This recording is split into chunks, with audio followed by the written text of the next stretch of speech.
So இதில் இந்த ஸ்லைடில் வந்து என்னுடைய பேர், நான் என்ன வேலை செய்கிறேன், எங்கே வேலை செய்கிறேன்ற டீட்டெயில்ஸ் இருக்குது. ஸோ அடுத்தது நம்ம இந்த செஷனில் என்னென்ன டாபிக்ஸ் பார்க்க போகிறோம் அப்படின்றது இருக்குது.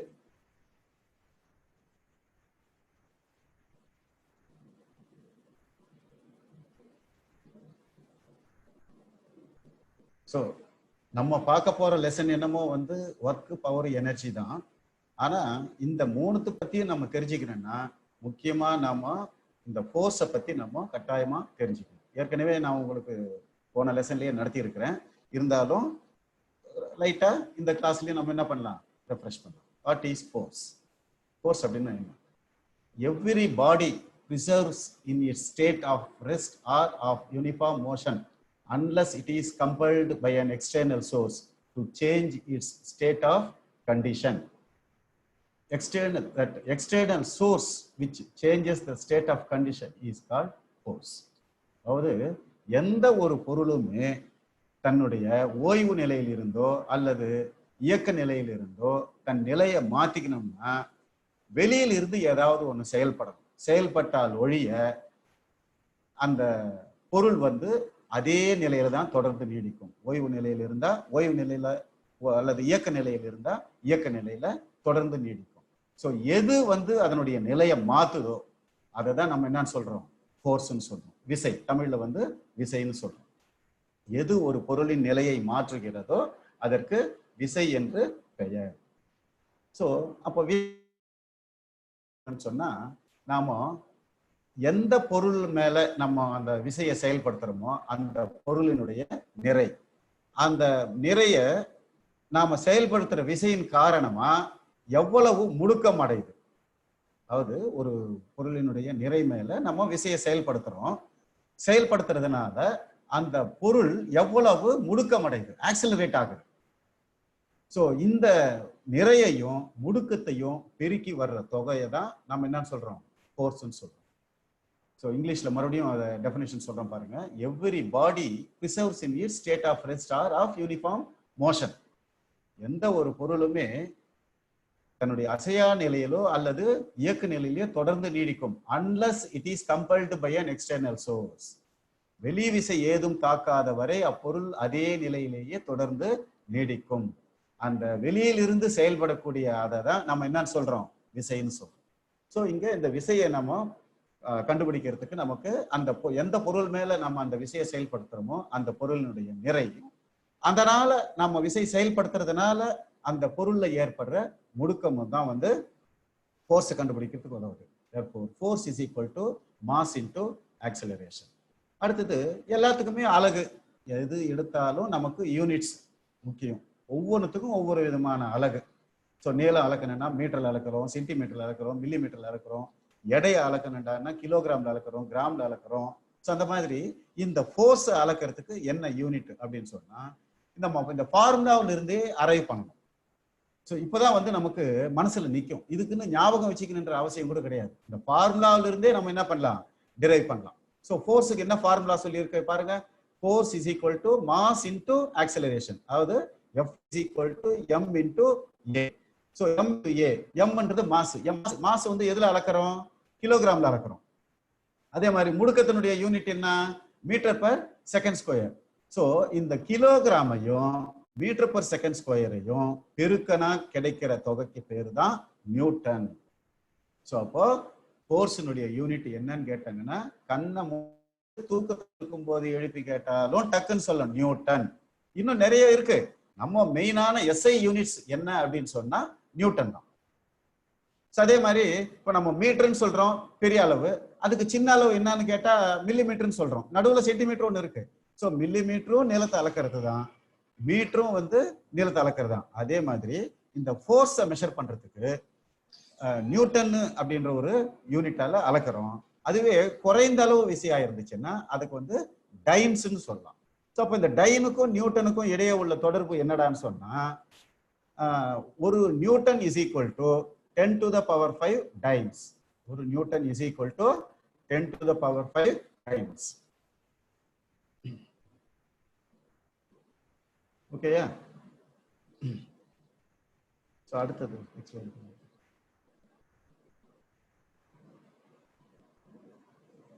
ஸோ நியூட்டனுடைய எஸ்ஐ யூனிட் என்ன அப்படின்னு கேட்டோம்னா நியூட்டன்.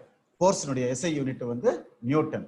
அதே மாதிரி இந்த ஹாரிசான்டல் டைரக்ஷன்ல செயல்படுறப்போ நியூட்டன் டைனன்னு சொல்லி நம்ம மெஷர் பண்றோம். இதுவே vertical direction, vertical I means away from the earth அல்லது டுவர்ட்ஸ் த எர்த் அப்படின்னு சொன்னோம்னா அப்போ வந்து கிலோகிராம் வெயிட்டாலையும் நம்ம மெஷர் பண்ணலாம் இந்த ஃபோர்ஸை. ஸோ அப்போ இந்த கிலோகிராம் வெயிட்டுக்கும் நியூட்டனுக்கும் என்ன தொடர்புன்னு சொன்னா 1 kilogram wait is equal to 9.8 Newton's. நல்லா ஞாபகம் வச்சுங்க. 1 kilogram wait is equal to 9.8 Newton's. இப்போ நியூட்டன்ல இருந்து கிலோகிராம் வெயிட்டுக்கு, கிலோகிராம் வெயிட்ல இருந்து நியூட்டனுக்கு நம்ம கன்வெர்ட் பண்ணிக்கலாம். ஸோ 1 கிலோகிராம் வெயிட்டை வந்து நியூட்டனை கன்வெர்ட் பண்ணா 9.8 மல்டிப்ளை பண்ணணும். நியூட்டனை கிலோகிராம் வெயிட்டை மல்டிப்ளை மாத்தணும்னா 9.8 டிவைட் பண்ணணும்.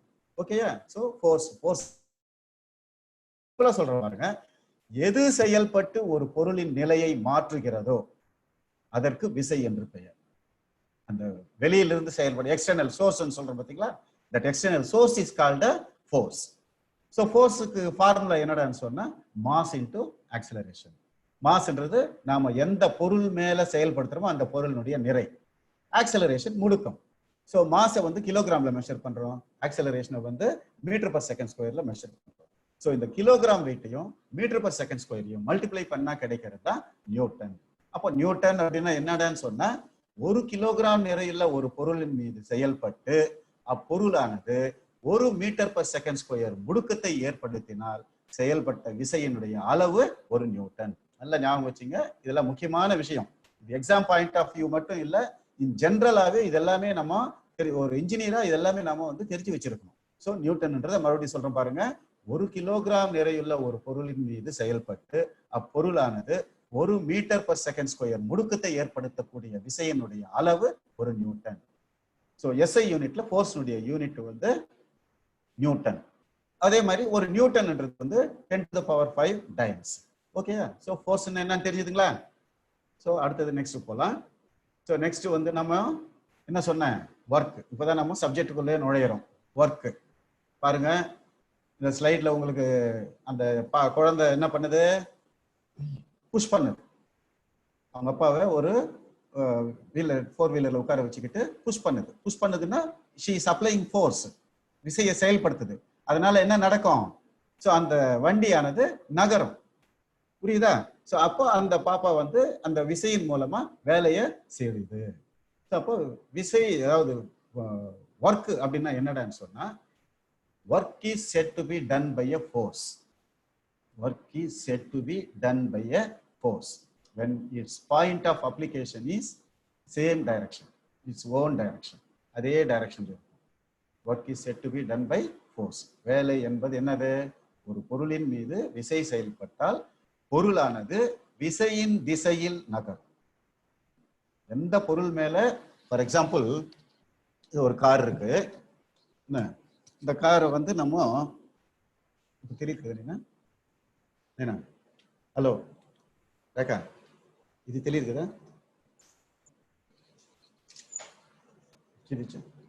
யார் தெலஸ்து? ஸ்லைடு தான் தெலஸ்து. பாருங்க, ஸோ இது ஒரு கார் இருக்கு. இந்த கார்ல இந்த இடத்துல நாம விசையை செயல்படுத்தணும்னா இந்த கார் ஆனது என்ன ஆகுது, நகருது. ஸோ இந்த பக்கம் செயல்படுத்தணும்னா எப்படியே ரிவர்ஸ்ல வருது. ஸோ இந்த பொருள், இந்த கார், இந்த பொருள் இதனுடைய நிறை, இதனால் நாம செயல்படுத்துற விசையினால இது எவ்வளவு தூரம் நகருது பாருங்க. ஸோ இங்கிருந்து இவ்வளவு தூரம் நகர்ந்துருக்கு, ஒரு 5 மீட்டர் 10 மீட்டர். ஓகேங்களா? புரியுதுங்களா? ஸோ செயல்படுற விசையையும் அதனால அந்த பொருள் நகர்ற தூரத்தையும் பெருக்குனா கிடைக்கிறது தான் வேலை. ஓகேயா? It is measured by the product of force and the displacement of the body move. அந்த பொருள் எவ்வளவு தூரம் நகர்ந்துச்சு, அவ்வளவு தூரம் நகரத்துக்கு அந்த பொருள் மேல எவ்வளவு விசை செயல்பட்டுச்சு. ஸோ இந்த ரெண்டுத்தையும் பெருக்குனா கிடைக்கிறதா வந்து வேலை, ஒர்க். ஓகேயா? So therefore work done is equal to force into distance. செயல்பட்ட விசையினுடைய அளவு, அதனால அந்த பொருள் எவ்வளவு தூரம் நகர்ந்துச்சு. இதுதான் ஒர்க் டன்னுக்கு வந்து நமக்கு ஃபார்முலா. ஓகே? அதே மாதிரி இதுக்கு யூனிட். ஸோ யூனிட்ன்றது நான் ஒன்று நல்லா சொல்றேன், ஞாபகம் வச்சுங்க. தனியா யூனிட்டை மனப்பாடம் எல்லாம் பண்ணாதீங்க. அந்த ஃபார்முலாவில் இருந்தே அரைவ் ஆகிற மாதிரி பார்த்துங்க. ஓகேயா?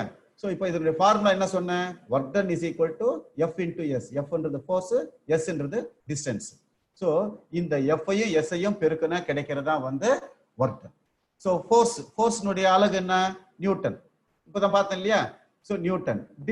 டிஸ்டன்ஸ் எதில் அளக்கிறோம்? மீட்டர். ஸோ இந்த நியூட்டனையும் மீட்டரையும் பெருக்குனா கிடைக்கிறது தான் ஜூல். நல்லா ஞாபகம் வச்சுங்க. நியூட்டனையும் மீட்டரையும் பெருக்குனா கிடைக்கிறதா வந்து ஜூல். இதுதான் வந்து ஃபோர்ஸ், இது ஒர்க்கினுடைய எஸ்ஐ யூனிட். நல்லா ஞாபகம் வச்சுங்க. ஒர்க்கினுடைய எஸ்ஐ யூனிட் என்னன்னு கேட்டாங்கன்னா ஜூல்னு சொல்லுவோம். ஸோ ஜூல்ன்றது என்னன்னா, ஒரு பொருளின் மேல 1 நியூட்டன் விசை செயல்பட்டு அப்பொருளானது 1 மீட்டர் தூரம் நகர்ந்தால் செய்யப்பட்ட வேலையினுடைய அளவு 1 ஜூல். ஓகேயா? சோ ஜூல் அப்படின்னா என்னன்னு தனியா கூட ஒரு கேள்வி வரலாம். ஜூல் அப்படின்றது என்னது? 1 நியூட்டன் விசை செயல்பட்டு ஒரு பொருளானது 1 மீட்டர் தூரம் நகர்ந்தால் செய்யப்பட்ட வேலையின் அளவு 1 ஜூல் எனப்படும். Okay, therefore 1 joule is equal to Newton into 1 meter, 1 Newton meter. அப்போ அதே மாதிரி ஏற்கனவே உங்களுக்கு சொன்னேன் நானு, நியூட்டனுக்கு வந்து சின்ன அலகு டைன்னு ஒன்று இருக்குன்னு சொன்னேன். ஓகே, ஸோ ஒரு நியூட்டனுக்கு 10 to the power டைன்ஸ்ன்னு சொல்றோம். அதே மாதிரி ஒரு மீட்டருக்கு எத்தனை சென்டிமீட்டரு? 100 சென்டிமீட்டர். ஸோ 100 சென்டிமீட்டர்ன்றதை வந்து நம்ம என்ன பண்ணலாம்? பவர்ல சொல்லும்போது உங்களுக்கு 10 ஸ்கொயர் அப்படின்னு சொல்லலாமா? இப்போ 10 to the power 5 டைன்ஸையும் 10 to the power 2 சென்டிமீட்டரையும் மல்டிப்ளை பண்ணோம்னா அது 10 to the power 7 நம்பரை வந்து மல்டிப்ளை பண்ணும்போது பவர்ல வந்து ஆட் ஆயிடுது. So 10 to the power 7. அதே மாதிரி இந்த டைனையும் சென்டிமீட்டரையும் பெருக்குனா கிடைக்கிறது என்னடான்னு சொன்னா எர்க். என்னது? எர்க். அதாவது பெரிய அலகு ஜூல், சின்ன அலகு எர்க். அப்போ ஒரு ஜூல் அப்படின்றது எத்தனை எர்க்குன்னு சொன்னோம்னா 10 to the power 7 எர்க்ஸ். இதெல்லாம் நல்லா மனசுல வச்சுங்க, எப்பவுமே மறக்கூடாது. ஸோ முதல்ல உங்களுக்கு என்ன சொன்னேன்? நியூட்டனுக்கு 10 to the power 5 டைன்ஸ்ன்னு சொன்னேன். ஸோ இந்த டைனையும் மீட்டர் இருக்கிறத சென்டிமீட்டரை கன்வெர்ட் பண்ணிட்டோம். சென்டிமீட்டரையும் பெருக்குனா கிடைக்கிறது வந்து erg. So 10 to the power dyne already இருக்கு. இப்போ ஒரு மீட்டர்னும் போது ஒரு மீட்டருக்கு 100 சென்டிமீட்டர். 100 சென்டிமீட்டர்னு சொன்னாலும் 10 ஸ்கொயர் அப்படின்னாலும் ஒண்ணுதான். So 10 to the power 5 dynes into 10 to the power 2 centimetres is equal to 10 to the power 7 dyne centimetre. So இப்போ இந்த டைனையும் சென்டிமீட்டரையும் மல்டிப்ளை பண்ணா கிடைக்கிறது தான் நமக்கு எர்க்ன்றது. ஓகேங்களா? புரியுதா? ஸோ அப்போ ஒர்க் டன்னுடைய யூனிட் என்னன்னு கேட்டாங்கன்னா ஜூல்னு சொல்லணும். ஸோ வேலை அப்படின்றது என்னது? ஒரு பொருளின் மீது ஒரு விசை செயல்பட்டு அப்பொருளானது விசையின் திசையில் நகர்ந்தால் செய்யப்பட்ட வேலை முடிவடைந்தது. ஓகேயா? சோ ஆக்சுவலா அந்த இடத்துல எது வேலை செய்யுதுன்னு கேட்டாங்கன்னா டக்குன்னு சொல்லணும், ஃபோர்ஸ் தான் வேலை செய்யுது, வேற எதுவும் கிடையாது. which acts to perform the work அப்படின்னு கேட்டாங்கன்னா force acts to perform the work. எது செயல்பட்டு ஒரு வேலை நடைபெறுகிறது அப்படின்னு சொன்னா விசை செயல்பட்டு ஒரு வேலை நடைபெறுகிறது. ஓகேயா? சோ அப்போ ஃபோர்ஸ் அப்படின்னு இது ஒர்க் அப்படின்றது என்னன்னு பார்த்தோம். அதனுடைய formula force into distance, unit joule. So ஜூலுக்கு அடுத்து சின்ன யூனிட் எர்க்னு பார்த்தோம். ஓகே, ஸோ அடுத்தது இது குறித்து ஒரு சின்ன வீடியோ ஒன்று டெமோ பண்றேன், பாருங்க. Our topic for today is force, work, and energy.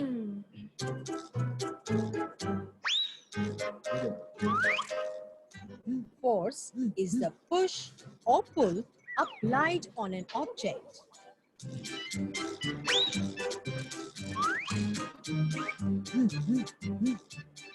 It can move a stationary object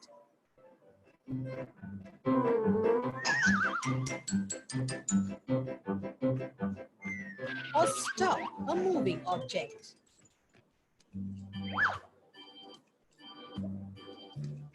Force can also change the speed and direction of a moving object.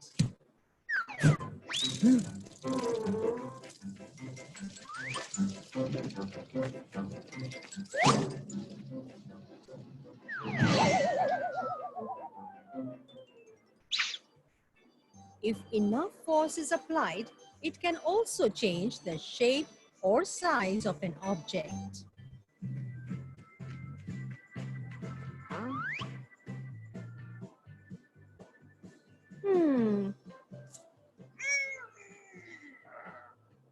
When force is applied on an object, resulting in the movement of that object, work is said to be done.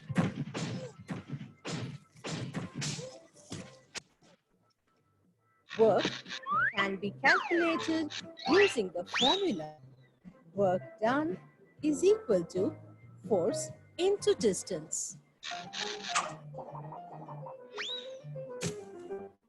The ability or the capacity to do. So force அப்படின்னா என்னன்றது, அடுத்தது work done என்னன்றது நான் சொன்னது புரிஞ்சிருக்கும். இப்போ ஒரு இந்த வீடியோ மூலமாகவும் உங்களுக்கு கொஞ்சம் புரிஞ்சிருக்கும்னு நினைக்கிறேன். ஓகே. ஸோ அடுத்தது நம்ம பார்க்க போகிறது அந்த ஒர்க் டன் என்ன செய்கிறான். இந்த ஆள் என்ன செய்கிறான் பாருங்க. ஆக்சுவலாக கம்முன்னு உட்காந்துட்டு இருக்கிறான். ஆக்சுவலாக வேலை செய்யறது எது? அவன் கீழே உட்காந்துட்டு இருக்கிற அந்த ட்ரை சைக்கிள் தான் வந்து வேலை செய்யுது. சும்மா இது ஒரு இது மாதிரி. அதே மாதிரி இந்த பாப்பா வந்து 10 நியூட்டன் விசையை வந்து மேலே தூக்குது 3 மீட்டர் தூரத்துக்கு. ஓகேயா. அதே மாதிரி இந்த பாக்ஸை வந்து புஷ் பண்றாங்க. அப்படியே வந்து டி அளவுக்கு டிஸ்டன்ஸ் வந்து நகருது. ஸோ எஸ்ஐ யூனிட்ல வந்து நியூட்டன் சொல்றோம். நியூட்டன் மீட்டர், நியூட்டன் மீட்டர் பெருக்கு நான் கிடைக்கிறது ஜூல். ஸோ ஒர்க்குன்னா என்னன்றது உங்களுக்கு இப்போ ஓரளவுக்கு புரிஞ்சிருக்கும். ஸோ அடுத்தது இது குறித்து சில சம்ஸ். இதெல்லாம் சிம்பிளா தான் இருக்கும், ரொம்ப ஈஸியா பண்ணலாம். பாருங்க.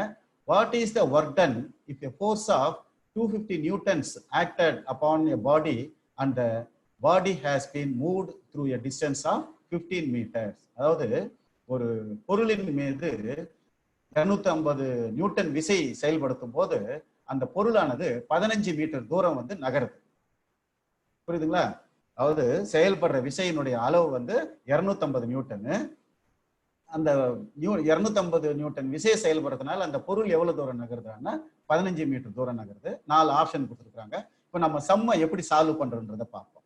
ஸோ என்ன ஃபோர்ஸ் கொடுத்துருக்காங்க 250 நியூட்டன்ஸ். அடுத்தது டிஸ்டன்ஸ் மூவ்ட் 15 மீட்டர் கொடுத்துருக்காங்க. ஸோ நம்ம ஏற்கனவே பார்த்தோம் work done is equal to force into distance. Force 250 Newton's, distance வந்து 15 மீட்டர்ஸ். ஸோ 250 இன்டூ 15 மல்டிப்ளை பண்ணும்போது 3750 ஜூல்ஸ், 3750 ஜூல்ஸ். அதாவது நியூட்டனையும் மீட்டரையும் பெருக்கும் போது கிடைக்கிறது ஜூல்ஸ்.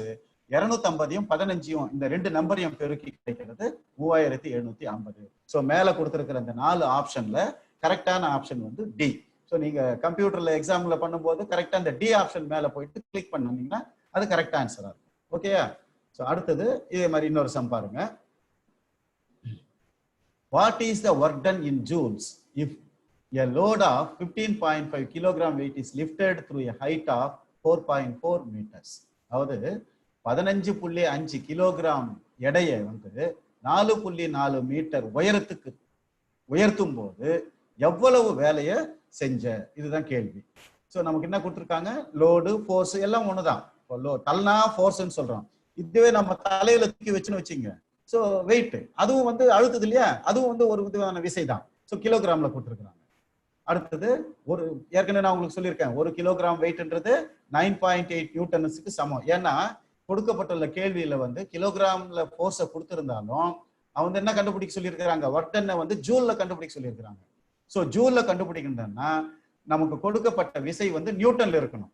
ஸோ அது நியூட்டன்ல இல்லைன்னாலும் நாம அதை என்ன பண்ணலாம், கன்வெர்ட் பண்ணிக்கலாம். ஸோ நமக்கு 15.5 கேஜி கிலோகிராம் வெயிட்ல கொடுத்துருக்காங்க. அந்த 15.5 கேஜியை வந்து நியூட்டனை கன்வெர்ட் பண்ணும்போது எவ்வளவு வருது, 152.055 நியூட்டன். அதாவது 1 கிலோகிராம் வெயிட்ன்றது 9.81 நியூட்டன்ஸ். இதெல்லாம் வந்து நம்ம மனசுல எப்பவுமே ஞாபகமா வச்சிருக்கணும். இதெல்லாம் வந்து கணக்குல கொடுப்பாங்கன்னு நம்ம எதிர்பார்க்க முடியாது. கொடுக்கல அப்படின்னு சொல்லியும் நம்ம விட்டுட்டு வரக்கூடாது.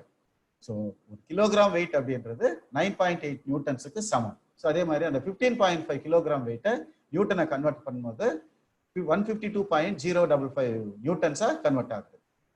ஸோ எவ்வளவு உயரத்துக்கு, ஹைட்டு தூரம் எல்லாம் ஒண்ணுதான். அதாவது படுக்க வாட்டத்துல அளந்தோம்னா தூரம்னு சொல்றோம், அதுவே செங்குத்து திசையில நம்ம அளந்தோம்னா உயரம்னு சொல்றோம். நமக்கு கொடுக்கப்பட்டிருக்கிற உயரம் வந்து 4.4 மீட்டர். ஸோ ஒர்க் டன் ஏற்கனவே நம்ம பார்த்தோம், ஃபோர்ஸ் இன்டூ டிஸ்டன்ஸ், விசை இன்டூ நகர்ந்த தூரம். ஸோ விசையை வந்து ஆல்ரெடி நம்ம நியூட்டன்ல கன்வெர்ட் பண்ணி வச்சிருக்கோம். So 152.055 into 4.4. ஸோ பெருக்குனா என்ன வருது? 669.042 ஜூல்ஸ் வருது. 669.042 ஜூல்ஸ். ஏன்னா நியூட்டனையும் மீட்டரையும் பெருக்குனா கிடைக்கிறது ஜூல். நமக்கு ஆன்சர் வந்து கேட்டிருக்கிறது ஜூல்ஸ் தான் கேட்டிருக்காங்க. ஸோ இப்போ ஆப்ஷன்ல பார்க்கும்போது ஆப்ஷன் டி 669 அப்படின்னு கொடுத்துருக்காங்க. அந்த டெசிமலை வந்து ரவுண்ட் பண்ணியிருக்காங்க, வேற ஒன்றும் இல்லை. ஸோ அதுவே வந்து 0.5க்கு மேல இருந்ததுன்னா அதை 617 ரவுண்ட் பண்ணியிருப்பாங்க. ஸோ அதனால இது நல்லா ஞாபகம் வச்சுங்க. நமக்கு இங்க கணக்கு போடும்போது 669.042 வந்திருக்கு. ஆனா ஆப்ஷன்ல கொடுத்துருக்கிற இந்த ஆன்சரே இல்ல, 669 தான் இருக்கு அப்படின்னு சொல்லி நீங்க விட்டு வந்துடக்கூடாது. நல்லா ஞாபகம் வச்சுங்க. அதாவது 5க்கு மேல போச்சுன்னா அதை அடுத்த எண்ணுக்கு கன்வெர்ட் பண்ணிடுவாங்க. அதுக்கு கம்மியா இருந்துச்சுன்னா முதல்ல இருக்கிற எண்ணை கன்வெர்ட் பண்ணிடுவாங்க. ஸோ இது புள்ளிக்கு அப்புறம் 0ல இருக்கிறதுனால அதை ரவுண்ட் பண்ணி 669 சொன்னாங்க. So option D is the correct answer. புரியுதுங்களா? ஸோ அடுத்த கணக்கு பார்க்கலாமா? ஸோ அடுத்தது வந்து என்ன கணக்கு? How much work done in 1 hour? 1 மணி நேரத்தில் செய்யப்பட்ட வேலை. If a pump can raise 100 liters of water to a height of 200 meters in 1 minute. புரியுதுங்களா? அதாவது 1 மணி நேரத்துல செய்யப்பட்ட வேலையின் அளவை வந்து கேட்கறாங்க. இவங்க என்ன கொடுத்துருக்காங்க அப்படின்னு சொன்னா ஃபோர்ஸ், அதாவது இங்க லோடு ஃபோர்ஸ் எல்லாமே ஒண்ணுதான். 100 liters ஆஃப் வாட்டர்ன்ற 100 லிட்டர் தண்ணி. ஸோ தண்ணியை பொறுத்த வரைக்கும் அதனுடைய டென்சிட்டி வந்து 1 கிராம் பர் சிசி. அதாவது 1 கன சென்டிமீட்டர் கனல உள்ள தண்ணி எடை எவ்வளவு இருக்குன்னு சொன்னா 1 கிராம் இருக்கும். அப்போ 100 லிட்டர் தண்ணின்றது 100 கிலோகிராமுக்கு சமம். அடுத்து என்ன கொடுத்துருக்காங்க? கிலோகிராம், அதாவது இது கொடுத்துருக்காங்க, தூரம் கொடுத்துருக்காங்க. ஓகேயா? ஸோ அடுத்தது அந்த 100 கிலோகிராமையும் நம்ம என்ன பண்றோம்? நியூட்டனா கன்வெர்ட் பண்ணிட்டோம். போன கணக்கில் கன்வெர்ட் பண்ண இல்லையா? அதே மாதிரி ஒரு நியூட்டனுக்கு வந்து 1 கிலோகிராம் வெயிட்டுக்கு வந்து 9.81 நியூட்டன். அப்போ 15.5 கிலோகிராம்ன்றது வந்து பெருக்கும் போது 152.55 நியூட்டன் ஆகுது. அடுத்தது டிஸ்டன்ஸ் வந்து 200 மீட்டர் கொடுத்துருக்காங்க. தேவையில்லாத ஒரு டேட்டா இங்க வந்துருக்கு, பார்க்கலாம். அடுத்தது ஒர்க் டன் பர் 1 minute. 1 நிமிஷத்துக்கு செய்யப்பட்ட வேலை எவ்வளோ? 1 நிமிஷம் அப்படின்றது வந்து force into distance 100 into 200 20,000 kilogram metre. 20,000 kilogram metre. ஓகேயா? இது வந்து 20,000 கிலோகிராம் மீட்டர்ன்றது வந்து எவ்வளவுக்கு? 1 நிமிஷத்துக்கு. ஆனா அவங்க கணக்குல எதுக்கு எவ்வளவு என்ன கேட்டுக்கிறாங்க? 1 மணி நேரத்துக்கு கேட்கறாங்க. ஸோ 1 மணி நேரம்ன்றது என்னது? 60 நிமிஷம். ஸோ இந்த 20,000 கிலோகிராம் மீட்டர்ன்றது செய்யப்பட்ட வேலை வந்து 1 நிமிஷத்துக்கு நம்ம தான் கணக்கு பண்ணியிருக்கிறோம். ஏன்னா அதுக்கு தான் அவங்க வந்து கணக்கு கொடுத்துருக்குறான். 100 லிட்டர் தண்ணியை 200 மீட்டர் உயரத்துக்கு லிஃப்ட் பண்ணணும்னு சொல்லிட்டு. ஓகேயா? ஸோ அந்த 100 மல்டிப்ளை பண்ணும்போது 20,000 கிலோகிராமையும் மீட்டர் மல்டிப்ளை பண்ணும்போது கிலோகிராம் மீட்டர் எவ்வளவுக்கு? 1 நிமிஷத்துக்கு. இவங்க என்ன கேட்கறாங்க? 1 ஹவருக்குன்னு கேட்கறாங்க. 1 ஹவர்ன்னும் போது 60 நிமிஷம். அப்படியே 60ஆல மல்டிப்ளை பண்ண வேண்டியதுதான். ஸோ என்ன வருது?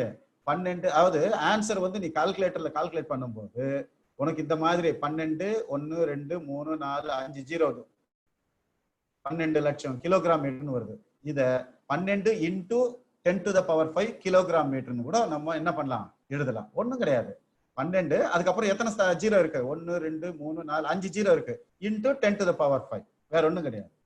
ஆன்சர் வந்து நீங்க இப்படி கொடுத்தாலும், அதாவது 12 லட்சம் கிலோகிராம் மீட்டர்னு கொடுத்தாலும் நீங்க வந்து கிளிக் பண்றதுக்கு ரெடியா இருக்கணும். இந்த மாதிரி 12 இன்டூ 10⁵ கிலோகிராம் மீட்டர்னு சொல்லி கொடுத்தாலும் நீங்க கிளிக் பண்றதுக்கு தயாரா இருக்கும். ஓகே? ஸோ இப்போ கொடுத்துருக்கிற ஆப்ஷன்ல வந்து நமக்கு பி தான் வந்து கரெக்டா இருக்கு. ஸோ இந்த கணக்கு புரியுதுங்களா? ரொம்ப சிம்பிள் தான். ஸோ அடுத்தது நாம பார்க்க போறது பவர். என்னது? பவர். பவர்னா என்னது? பாருங்க, எவ்வளவு நேரத்துல செய்யறோம். நம்ம ஏற்கனவே ஒர்க் டன்னை பத்தி பார்த்தோம் இல்லையா? இந்த ஒர்க் டன்னை வந்து எவ்வளவு நேரத்துல செய்யறோம்ன்றது தான் power. Rate of doing work is called power. வேலை செய்யும் வீதமே திறன் எனப்படும்.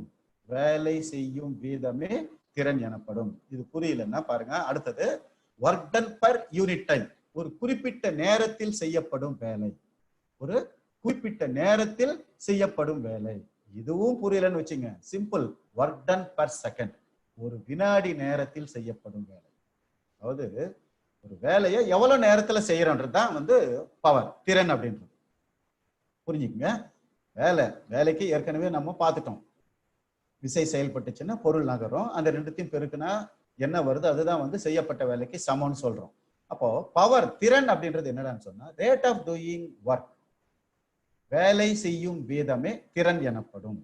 இது உனக்கு நல்ல மனசுல பதியுதான்னு பாரு. அப்படி இல்லைன்னா work done per unit time, ஒரு குறிப்பிட்ட நேரத்தில் செய்யப்படும் வேலை. ஒரு குறிப்பிட்ட நேரம், அது எவ்வளவு நாளா இருக்கட்டும், 1 மணி நேரமா இருக்கட்டும், 30 நிமிஷமா இருக்கட்டும், எவ்வளவு நாளும் இருக்கட்டும்.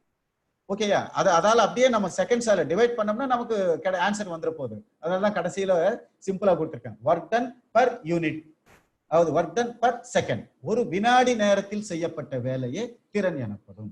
3 விதமா கொடுத்துருக்கிறேன். உனக்கு எது மனசுல நிக்குதோ அதை நீ நல்ல மனசுல பதிய வச்சு. ஓகே. சோ அப்போ திறன் அப்படின்றது என்னடான்னு சொன்னா வேலை செய்யப்படும் வீதம், அல்லது ஒரு குறிப்பிட்ட நேரத்தில் செய்யப்படும் வேலை, அல்லது ஒரு வினாடி நேரத்தில் செய்யப்படும் வேலை.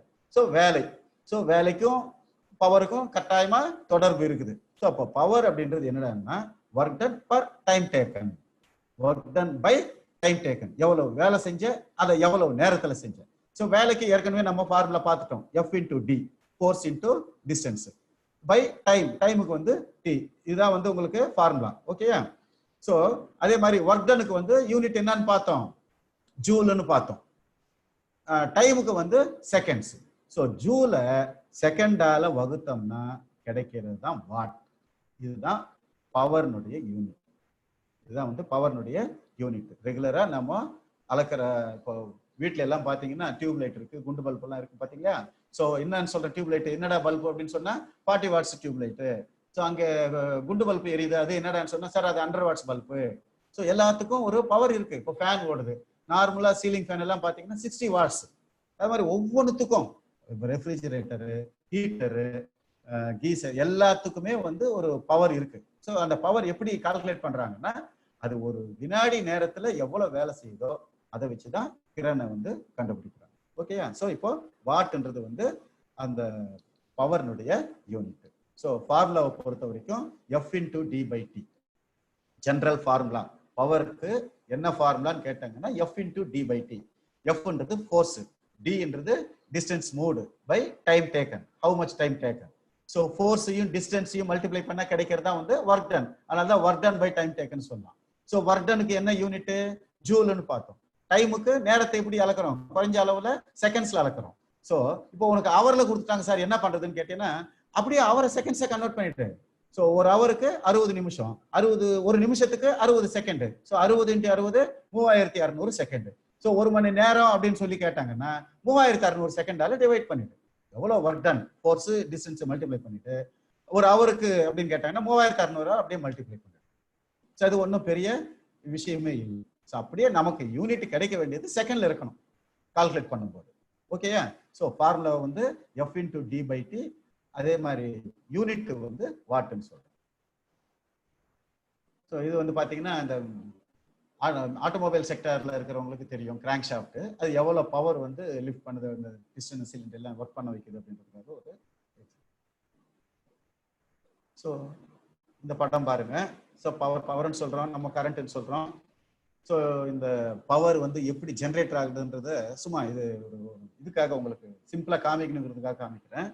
ஜென்ரலா ஹைட்ரோ பவர் சிஸ்டத்துல எல்லாம் பாத்தீங்கன்னா பெரிய டேமுங்கள்ல வந்து தண்ணியை வந்து இந்த மாதிரி தேக்கி வச்சிருவாங்க. பாருங்க, இந்த 2 மலைங்களுக்கு நடுவுல என்ன பண்ணிருக்கிறாங்க, ஒரு டேம் கன்ஸ்ட்ரக்ட் பண்ணி தண்ணியை ஃபுல்லா வந்து தேக்கி வச்சிட்டு இருக்காங்க. ஸோ இப்போ இந்த படத்துக்கு வாங்க. தேக்கி வச்சிருக்கிற தண்ணியை திறந்த உடனே ஃபோர்ஸா அப்படியே என்ன பண்ணுது, கீழே இந்த டர்பைனை வந்து சுழல வைக்கும். ஸோ டர்பைன் சுழலும் போது அந்த டர்பைனோடு இணைக்கப்பட்டிருக்கிற ஜெனரேட்டரும் சுத்துது. ஸோ ஜெனரேட்டர் சுத்தும் போது மின் உற்பத்தி ஆகி அப்படியே வெளியில இந்த டவர்ஸ் மூலமா நமக்கு யூசேஜுக்கு பயன்படுத்தும். புரியுதுங்களா? ஒரு சின்ன எக்ஸாம்பிள் தான். டேம்ல இருந்து தேக்கி வைக்கிற தண்ணியினுடைய ஃபோர்ஸ் யூஸ் பண்ணி டர்பைன்ஸை சுத்த வைக்கிறாங்க. அந்த டர்பைன்ஸ் வந்து ஜெனரேட்டரோட லிங்க் பண்ணி வச்சிருப்பாங்க. டர்பைன் சுத்தும் போது ஜெனரேட்டர் சுத்தும். ஜெனரேட்டர் சுத்தும் போது அந்த காயில்ஸ்ல எலக்ட்ரிசிட்டி டெவலப் ஆகி வெளியில மின்சாரத்தை உற்பத்தி பண்ணும். ஸோ டிரான்ஸ்ஃபார்மர் மூலமா கொடுத்துட்டு டிரான்ஸ்ஃபார்மர்ல இருந்து டவர்ஸ் கொடுத்துட்டு அங்கங்க டிஸ்ட்ரிபியூட் பண்றாங்க. ஸோ இப்போ எலக்ட்ரிசிட்டி எப்படி ப்ரொடியூஸ் பண்றதுன்னு பார்த்துருக்கீங்க. பவர்னா என்னன்னு தெரிஞ்சுக்கிட்டீங்க, பவருக்கு யூனிட் என்னன்னு தெரிஞ்சுக்கிட்டீங்க, அதனுடைய ஃபார்முலா என்னன்றதை தெரிஞ்சுக்கிட்டீங்க. ஸோ ஓகேயா. ஸோ இந்த யூனிட்ஸ் ஆஃப் பவர்னும் போது அங்கே வாட்டுன்னு படிச்சுட்டோம், இன்னும் ஒரு சில யூனிட்ஸ் எல்லாம் இருக்கு, அது என்னென்னன்றதை பாருங்க. அதாவது ஜென்ரலா வாட்டுன்னு சொல்றோம், பட் ப்ராக்டிக்கலா நம்ம பார்க்கும்போது ஹார்ஸ் பவர்னு சொல்றோம், ஹெச்பின்னு சொல்றோம். ஃபார் எக்ஸாம்பிள் வீட்டில எல்லாம் வந்து பாத்தீங்கன்னா நமக்கு மேல் நீர்நிலை தொட்டிக்கு தண்ணி ஏத்துறதுக்கு நம்ம மோட்டர் பம்பை யூஸ் பண்ணுவோம். ஸோ என்ன பம்பு நீங்க வச்சிருக்கிறீங்கன்னு சொன்னா, சார் நான் 1/2 HP மோட்டர் வச்சிருக்கேன் சார், நான் 1 HP மோட்டர் வச்சிருக்கேன் சார். இப்போ விவசாயத்துக்கெல்லாம் பாத்தீங்கன்னா 5 HP, 7.5 HP, 10 HP, 12 HP bumps தான் வந்து அது வந்து அவுட்புட் அதிகமா தேவைப்படுன்றதுக்காக அவ்வளோ ஹார்ஸ் பவர்ஸ் வந்து யூஸ் பண்றாங்க. ஸோ அதை பத்தி இப்போ பார்க்க போறோம். அப்போ ஹார்ஸ் பவர் அப்படின்னா என்ன அப்படின்னு சொன்னா 75 kilogram meter per second is called 1 horsepower. 75 kilogram meter, அதாவது ஒரு வினாடி நேரத்தில் 75 கிலோகிராம் எடையுள்ள ஒரு பொருளை 1 மீட்டர் தூரம் நகர்த்த தேவையான திறனுக்கு 1 ஹார்ஸ் பவர். நல்லா ஞாபகம் வச்சுங்க, மறுபடியும் சொல்றேன். ஹார்ஸ் பவர்னு சொன்னா உனக்கு மனசுல பதிகிற மாதிரி சொல்றேன் பாத்துங்க. ஒரு வினாடி நேரத்தில், ஒரு செகண்ட்ல 75 கிலோகிராம் வெயிட் உள்ள ஒரு ஆப்ஜெக்டை 1 மீட்டர் தூரம் நகர்த்துறதுக்கு நமக்கு எவ்வளவு பவர் வேணும்னு சொன்னா 1 ஹார்ஸ் பவர் வேணும். ஓகேயா. சோ அப்போ 1 ஹார்ஸ் பவர் அப்படின்றது வாட்ல கன்வெர்ட் பண்ணனா எவ்வளவு வருதுன்னா 735.5 வாட்ஸ். அதாவது மெட்ரிக் சிஸ்டத்துல நமக்கு 2 சிஸ்டம் இருக்கு. நீங்க யூனிட்ஸ் அண்ட் மெஷர்ஸ் படிக்கும் போதே தெரிஞ்சிருப்பீங்க. மெட்ரிக் சிஸ்டம்னு ஒன்னு இருக்கும், பிரிட்டிஷ் சிஸ்டம்னு ஒன்னு இருக்கு. பட் இப்போ நம்ம லேட்டஸ்டா வந்து SI யூனிட்ஸ் தான் ஃபாலோ பண்ணிட்டு இருக்கிறோம். இருந்தாலும் இதெல்லாம் நம்ம தெரிஞ்சுக்கணும். ஸோ மெட்ரிக் சிஸ்டத்துல 1 ஹார்ஸ் பவர் அப்படின்றது 735.5 வாட்ஸ் அப்படின்னு சொல்றோம். அதே மாதிரி பிரிட்டிஷ் சிஸ்டத்துல 1 horse power is equal to 746 watts. இது எப்படி சார் வருது அப்படின்னு சொன்னா 550 pounds foot pounds per second. அது வந்து எப்படி ஒரு வினாடி நேரத்துல 75 கிலோகிராம் மீட்டர்னு சொல்றோமோ, அதே மாதிரி பிரிட்டிஷ் சிஸ்டத்துல வந்து பாத்தீங்கன்னா ஒரு வினாடி நேரத்தில் 550 pounds to move 1 food distance. புரியுதுங்களா? அங்க வந்து 1 மீட்டர் தூரம் நகருது, இங்க வந்து ஒரு அடி தூரம் நகருது. எவ்வளவு எடை? 550 பவுண்டு எடை வந்து 1 அடி தூரம் நகருது. எவ்வளவு நேரத்துல? ஒரு வினாடி நேரத்துல. அப்போ அதுக்கு எவ்வளவு திறன் வேணும்னு சொன்னா அதுவும் 1 ஹெச்பின்னு சொல்றோம். இது வந்து பிரிட்டிஷ் சிஸ்டத்துல. ஸோ இந்த பிரிட்டிஷ்ல 1 ஹெச்பிக்கு எவ்வளவு வாட் அப்படின்னு சொன்னா 746 வாட்ஸ். ஸோ நல்லா ஞாபகம் வச்சுங்க, 1 ஹெச்பி மெட்ரிக் சிஸ்டத்துல வந்து 735.5 வாட்ஸ். பிரிட்டிஷ் சிஸ்டத்துல 1 HP is equal to 746 watts. அதே மாதிரி ஒரு 1000 வாட் சேர்ந்தது ஒரு கிலோ வாட். எப்பவுமே 1000 மல்டிப்ளை பண்ணும்போது ஒரு கே முன்னாடி வந்துடும். ஸோ அதே மாதிரி 1000 what equal to 1 kilo watt. So 1 ஹெச்பின்றது எத்தனை கிலோ வாட்னு சொன்னா 0.746 கிலோ வாட்ஸ். ஒன்றும் இல்லை, இந்த 746 1000ஆல டிவைட் பண்ணோம்னா என்ன 3 ஸ்தானம் தள்ளி இந்த பக்கம் புள்ளி வருது, அவ்வளவுதான். அதே மாதிரி ஒரு கிலோ வாட்டுக்கு எத்தனை ஹெச்பின்னு கேட்டாங்கன்னா 1.34. அப்படியே வகுத்தேன்னா உனக்கு அதே தான் ஆன்சர் வரும், 1.34. ஸோ இது வகுத்து இதெல்லாம் வந்து நமக்கு மனசுல மைண்ட்ல இருக்கணும். கண்ணை மூடிக்கிட்டு மெட்ரிக் சிஸ்டத்துக்கு ஒரு ஹெச்பின்னா எத்தனை வாட்னு கேட்டாங்கன்னா 735.5 வாட்ஸ். பிரிட்டிஷ் சிஸ்டத்துல வந்து 746 வாட்ஸ். ஸோ 1 ஹெச்பி எத்தனை கிலோ வாட் அப்படின்னு சொன்னாங்கன்னா 0.746 கிலோ வாட். ஒரு கிலோ வாட்டுக்கு எத்தனை ஹெச்பி கேட்டாங்கன்னா 1.34 ஹெச்பி. ஓகேயா, புரியுதுங்களா? அடுத்தது ஹார்ஸ் பவர் ஆஃப் இன்ஜின்ஸ். அப்போ நம்ம இது வந்து எலக்ட்ரிசிட்டியில வாட்டு அது இதுன்னு படிக்கிறோம். நம்ம மெக்கானிக்கல்ல படிக்கிறப்பதான் வந்து நம்ம இந்த ஹெச்பி எல்லாம் படிக்கிறோம். இன்ஜின்ஸ்னுடைய ஹார்ஸ் பவர் இது எப்படி கால்குலேட் பண்றதுன்னு சொன்னா, இன்ஜின்ல வந்து 2 விதமான ஹார்ஸ் பவர்ஸ் இருக்கு. என்னடா, ஒண்ணு வந்து ஐஹெச்பி இண்டிகேட்டட் ஹார்ஸ் பவர்னு ஒண்ணு சொல்றோம், இன்னொன்னு வந்து பிஹெச்பி பிரேக் ஹார்ஸ் பவர்னு சொல்றோம். ஐஹெச்பி அப்படின்றது என்னடா, ஆக்சுவலா அந்த என்ஜின்ல உற்பத்தி ஆகிற பவர், ஜெனரேட் ஆகிற பவர். இப்போ பிஹெச்பி அப்படின்னா என்னடான்னு சொன்னா மெஷின்ல, அந்த மெஷின்ல இருந்து நமக்கு எவ்வளவு பவர் வெளியில வருது, நம்ம எவ்வளவு பவர் அதுல இருந்து எடுத்து யூஸ் பண்றோமோ, தட் இஸ் கால்டு பிஹெச்பி. சிம்பிளா அதாவது ஐஹெச்பின்னு சொன்னா இன்புட்னு கூட சொல்லலாம், பிஹெச்பின்னு சொன்னா அவுட்புட்னு கூட சொல்லலாம். ஓகேயா? அப்போ இந்த ஐஹெச்பிக்கும் பிஹெச்பிக்கும் என்ன சார் வித்தியாசம்? ஐஹெச்பின்றது நமக்கு அந்த இன்ஜின் செயல்படுத்த கொடுக்குற பவர், பிஹெச்பின்றது அந்த இன்ஜின் வேலை செஞ்சு நமக்கு கொடுக்குற பவர். ஒண்ணு இல்ல, இப்போ ஐஹெச்பியும் பிஹெச்பியும் ஈக்குவலா இருக்கும்னு சொன்னா டெஃபினட்டா இருக்காது. ஐஹெச்பி எப்பவுமே வந்து கொடுக்கறது வந்து எப்பவுமே அதிகமா இருக்கும், வெளியில வர்றது வந்து கம்மியா இருக்கும். சார் அப்ப சார் எங்க சார் போகுது? சந்தேகம் வருதா இல்லையா? ஸோ ஐஹெச்பி அதிகமா இருக்குன்றீங்க, பிஹெச்பி அப்ப இன்ஜின் என்ன சாப்பிட்டுருதா? ஆமா, கட்டாயம் சாப்பிடும். ஏன்னா இன்ஜின் வேலை செய்யணும்னா எந்த ஒரு இன்ஜின் எடுத்தாலும் அதுல நகரக்கூடிய, சுழலக்கூடிய, மூவ் ஆகக்கூடிய நிறைய பார்ட்ஸ் இருக்கு. ஸோ இந்த பார்ட்ஸ் எல்லாம் வந்து வேலை செய்யணும்னா அதுக்கு எங்கிருந்து பவர் கிடைக்கும்? ஸோ அதுக்கு தனியா நம்ம ஏதாவது கொடுக்குறோமா? இன்னும் ஓவரலா ஒரு எக்ஸாம்பிள் சொன்னோம்னா, நம்ம சாப்பிட்ற சாப்பாடு வயிற்றுக்குள்ள போகுது, வயிற்றுக்குள்ள நிறைய உறுப்புகள் இருக்கு. அந்த சாப்பாட்டை எல்லாத்தையுமே கரைச்சி ஜீரணிச்சு பிளட்டை மாத்தி சர்க்குலேஷனுக்கு அனுப்புது. ஸோ அந்த வயிற்றுக்குள்ள இருக்கிற இந்த பார்ட்ஸ் எல்லாம் சும்மா வேலை செய்யுமா? இல்ல சைட்ல வயிற்றை கட் பண்ணி நம்ம ஏதாவது பவரை கொஞ்சம் ஏதாவது இன்செர்ட் பண்றோமா? இல்ல, நம்ம சாப்பிட்ற சாப்பாட்டுல இருந்து ஒரு குறிப்பிட்ட அளவு சக்தியை எடுத்துக்கிட்டு அந்த உறுப்புகள் எல்லாம் வேலை செஞ்சு மீதி இருக்கிற சக்தியை தான் ரத்தமா கன்வெர்ட் பண்ணி நம்மளுக்கு சர்க்குலேஷனுக்கு அனுப்புறது. அந்த மாதிரி தான் ஒரு ஷேப்பிங் மிஷின் எடுத்துங்க. ஸோ ஷேப்பிங் மிஷின்ல பாத்தீங்கன்னா ரேம், ஸோ டூ அண்ட் ஃப்ரோல மூவ் ஆகிட்டே இருக்கும். அந்த ரேம் நகரணுண்டான்னா இந்த பாடி உள்ள பாத்தீங்கன்னா புல்கியர்னு ஒரு பெரிய வீல் இருக்கும். ஸோ இந்த புல்கியர் வந்து கண்டினியூஸா சுத்திக்கிட்டு ஒரு பாக்ஸ் நெட்டை வந்து இப்படி ஸ்லைட் பண்ணிக்கிட்டே இருக்கும். இந்த பாக்ஸ் நெட்டோட கனெக்ட் பண்ணியிருக்கிற ரேம் தான் வந்து இப்படி ஹாரிசாண்டலா முன்னையும் பின்னையும் நகர்ந்து வேலை செய்யுது. அப்போ இந்த ரேம் நகர்றதுனாலும் அந்த புல்கியர் சுத்துறதுக்கும் சக்தி தேவைப்படுதா இல்லையா? ஸோ அது எங்கிருந்து? நம்ம கொடுக்குற சக்தியிலிருந்தே ஒரு குறிப்பிட்ட அளவு அது எடுத்துக்கு செலவு பண்ணிட்டு மீதி இருக்கிற சக்தியை தான் வெளியிடும். இன்னும் கூட ஒரு எக்ஸாம்பிள் சொல்றேன் பாருங்க. ஒரு பெட்ரோல் ஊத்துறோம், ஒரு லிட்டர் பெட்ரோல் ஊத்துறோம் ஒரு கார் பாருங்க. ஸோ 1 லிட்டர் பெட்ரோல் கார்ல ஊத்தணும்னா எவ்வளவு தூரம்? நம்ம ஊத்தின 1 லிட்டர் பெட்ரோலுக்கு இது நகருமா, வேலை செய்யுமா? இல்ல.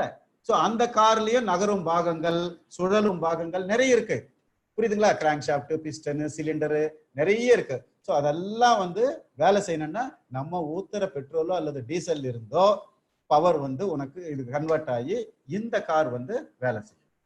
ஸோ அப்போ நம்ம ஊத்துற அளவுக்கு அது வந்து ஒர்க் பண்ணாது. ஸோ நம்ம கொடுக்கறது வந்து ஐஹெச்பி, அதுல இருந்து நமக்கு எடுத்துக்கிறது வந்து பிஹெச்பின்னு சொல்றோம்.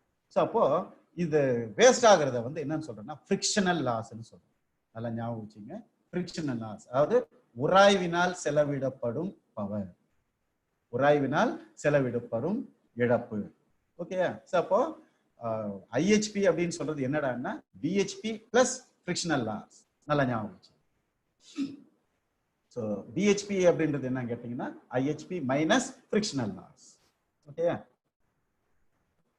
ஸோ இந்த பிஹெச்பிக்கும் ஐஹெச்பிக்கும் இடையே இருக்கிறது தான் வந்து எஃபிஷியன்சின்னு சொல்றோம்.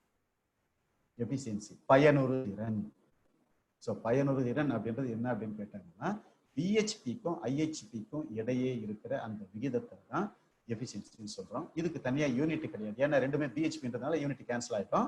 ஸோ இதனால இதை வந்து சதவீதத்தில் சொல்றோம். சதவீதத்தில் சொல்லணுங்கிறதுக்காக என்ன பண்றோம், 100ஆல மல்டிப்ளை பண்றோம். ஸோ ஒரு என்ஜின் எஃபிஷியன்சியை நம்ம கால்குலேட் பண்ணணும்னு சொன்னா அதனுடைய பிஹெச்பியை ஐஹெச்பியால டிவைட் பண்ணிட்டு 100ஆல மல்டிப்ளை பண்ணோம்னா நமக்கு ஒரு பர்சன்டேஜில் கிடைச்சு. ஸோ இந்த கார் வந்து என்ன பர்ஃபார்மன்ஸ் அப்படின்னு சொல்லி கேட்குறாங்க. ஸோ டெக்னிக்கலாக கேட்குறவங்களுக்கு தான் இது நல்லா தெரியும். இன்னும் ஒரு வாங்கும் போது நல்லா இருக்கும், 95%, 100% எல்லாம் வேலை செய்யாது, ஒரு 90-95% வேலை செய்யும். கொஞ்ச நாள் ஓட ஓட பர்சன்டேஜ் அந்த எஃபிஷியன்சி வந்து கொஞ்சம் கொஞ்சமாக குறைஞ்சிக்கிட்டே வரும். ஸோ 80% இருக்கு, 75% இருக்குன்னு சொல்லுவோம். ஓகே. ஸோ அந்த பர்சன்ட்டை கன்வெர்ட் பண்ணுறதுக்காக தான் அந்த 100ஆல மல்டிப்ளை. ஸோ அப்போ எஃபிஷியன்சின்றதுன்னா ratio between BHP and IHP. So BHP வந்து கம்மியா இருக்கும், ஐஹெச்பி வந்து அதிகமா இருக்கும். எப்படி இந்த டிஃபரன்ஸ்னா ஃப்ரிக்ஷனல் லாஸ். ஃப்ரிக்ஷனல் லாஸ்ன்னா உங்களுக்கு தெளிவா நான் புரிய வச்சிருக்கேன். ஓகே. அடுத்தது இந்த பவர் கால்குலேட் பண்றதுக்கு ஒரு 2-3 எக்ஸாம்பிள்ஸ் பார்ப்போம். ஸோ இந்த கணக்கில் வந்து பார்த்தீங்கன்னா how much power spent in moving a body by a force of 250 Newton through a distance of 7.5 meter in 5 seconds. அதாவது ஒரு பாடி எவ்வளவு பவரை வந்து நம்ம அதுல செலவு பண்றோம், எதுக்கு நகர்த்துறதுக்கு. ஸோ அது மேல எவ்வளவு ஃபோர்ஸை வந்து அவங்க ஸ்பெண்ட் பண்றாங்கன்னா 250 நியூட்டன்ஸ். ஸோ அந்த 250 நியூட்டன்ஸ் ஃபோர்ஸ் செயல்படுத்துறதுனால 7.5 மீட்டர்ஸ் தூரம் வந்து நகருது. எவ்வளவு நேரத்துல? 5 செகண்ட்ஸ்ல. அப்போ எவ்வளவு பவர் ஸ்பெண்ட் பண்ணிருக்கிறோம்னு கேட்குறாங்க. ஸோ ஃபோர்ஸ் வந்து கொடுத்துருக்கிற ஃபோர்ஸ் வந்து 250 நியூட்டன்ஸ், டிஸ்டன்ஸ் வந்து 7.5 மீட்டர்ஸ், அது டைம் டேக்கன் வந்து 5 செகண்ட்ஸ். ஸோ நமக்கு பவருக்கு இது தெரியும், இது ஃபார்முலா தெரியும், work done by time taken. Work டனுக்கு என்ன? Force into distance by time taken. ஓகேயா? நமக்கு இது மூணுமே கொடுத்துருக்காங்க, அதனால அப்படியே போட்டு வேல்யூவை சப்ஸ்டியூட் பண்ணி பெருக்கி ஆன்சர் கொடுக்க வேண்டியதுதான். ஸோ ஃபோர்ஸ்ன்றது 250 நியூட்டன்ஸ், டிஸ்டன்ஸ் வந்து 7.5 மீட்டர்ஸ், டைம் டேக்கன் வந்து 5 செகண்ட்ஸ். ஸோ இதெல்லாம் மல்டிப்ளை பண்ணி டிவைட் பண்ணும்போது என்ன வருது ஆன்சரு? 375 வாட்ஸ் வருது. எவ்வளவு வருது? 375 வாட்ஸ் வருது. ஸோ ஆப்ஷன்ல சி ஆப்ஷன் தான் வந்து இதுக்கு கரெக்டான ஆன்சர். புரிஞ்சுதுங்களா? ஸோ ரொம்ப சிம்பிள். பவருக்கு ஃபார்முலா, நம்ம ஃபார்முலா தெரியணும், டேட்டா கொடுத்துருக்குறாங்க, கொடுத்துருக்கிற டேட்டாவை அப்படியே ஃபார்முலால வேல்யூவை சப்ஸ்டியூட் பண்ணோம்னா நமக்கு ஆன்சர் கிடைச்சிடும். ஸோ அடுத்தது பார்ப்போம். So option C is the correct answer. So next sum வந்து பாருங்க, find the power of the to lift 1200 liters of water to a height of 15 meters in 3 minutes. Find the power of the to lift the 1200 liters of water to a height of 15 meters in 3 minutes. அதாவது 1200 litre தண்ணியை 15 metre தூரம் உயர்த்துறதுக்கு எவ்வளவு நேரத்துல? 3 நிமிஷத்துல உயர்த்துறதுக்கு எவ்வளவு power? Power வந்து எதுல கேட்டுக்கிறாங்க? ஹெச்பில கேட்டுக்கிறாங்க. Okay, find the HP of the pump. Horse பவர்ல கேட்கிறாங்க. பாருங்க, இந்த மாதிரி கணக்கெல்லாம் வந்து நல்லா தெரிஞ்சுக்கணும். இப்போ நம்ம இந்த ஷாப்பிங் மாலு அங்க இங்கெல்லாம் போகும்போது லிஃப்ட் எல்லாம் யூஸ் பண்றாங்க. ஸோ அந்த லிஃப்ட்ல எல்லாம் பாத்தீங்கன்னா கரெக்டா ஒன்லி 10% அலவுடு, 7% அலவுடுன்னு போட்டிருப்பாங்க. அதுக்கு மேல நீ போனோம்னா ஓவர்லோடுன்னு சொல்லிட்டு சவுண்ட் அலாரம் வச்சிருப்பாங்க, சவுண்டு வரும், லிஃப்ட் நகராது. ஏன்னா அந்த லிஃப்ட்டுக்கு பொருத்தி இருக்கிற மோட்டார் வந்து அந்த குறிப்பிட்ட அளவு விசையை தான் வந்து லிஃப்ட் பண்றதுக்காக டிசைன் பண்ணியிருக்கிறாங்க. ஸோ இந்த மாதிரி அந்த லிஃப்ட், அப்புறம் இந்த ஸ்டேர் கேஸ்ல இது பண்றதுக்கு, அதே மாதிரி கிணத்துல இருக்கிற தண்ணியை வந்து நம்ம இது பண்றதுக்கு எவ்வளவு பவர் வேணும், எத்தனை ஹெச்பி மோட்டர் வாங்கணும், ஸோ இதெல்லாம் வந்து நம்ம யாரையும் இனிமே கேட்க வேண்டிய அவசியமே இல்லை. புரியுதா? நம்மளே கால்குலேட் பண்ணி இத்தனை ஹெச்பி தான் நமக்கு வேணும் அப்படின்றத டிசைட் பண்ணிக்கலாம். ஓகேயா? ஸோ இப்போ நமக்கு டேட்டாவில் என்னென்ன கொடுத்துருக்குறாங்கன்னு பாருங்க.